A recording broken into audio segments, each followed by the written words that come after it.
In today's video, I'm going to teach you how to use Miro for project management in 2025. If you're looking for a flexible and visual way to organize your team's projects, you're in the right place. Miro is an incredibly versatile tool that can transform how you collaborate with your team, turning complex ideas into actionable plans.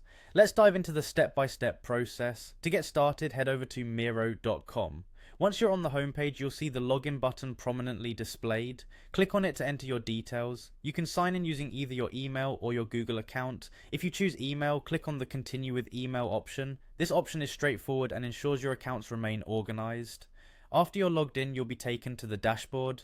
Here, navigate to the Boards section, which is essentially your workspace for any projects you manage on Miro. Click on Create New to start a new project board. You'll then be prompted to select what type of board you want. Choose Board to visualize and strategize your project effectively. Naming your board is essential as it helps keep everything organized.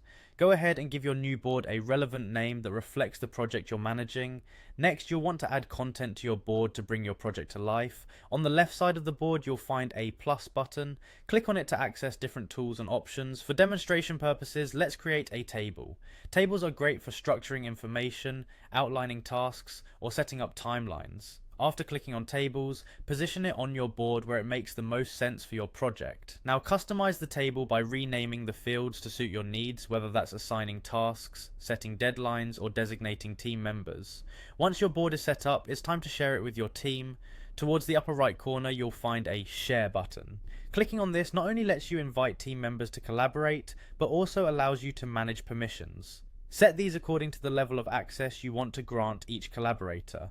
Furthermore, you can make your board easily accessible by clicking Copy Board Link. This makes sharing seamless and ensures everyone is on the same page. If embedding the board into a web page or external project management software is necessary, you'll want to click on Embed. Here, simply copy the embed code, which allows you to integrate Miro with other tools in your workflow. Lastly, don't forget that you can also publish your board, making it visible beyond your immediate team when broader collaboration is required. And there you have it, you now know how to create and manage a project within Miro effectively. With this visual and collaborative approach, project management has never been smoother. Thank you for watching and happy planning with Miro.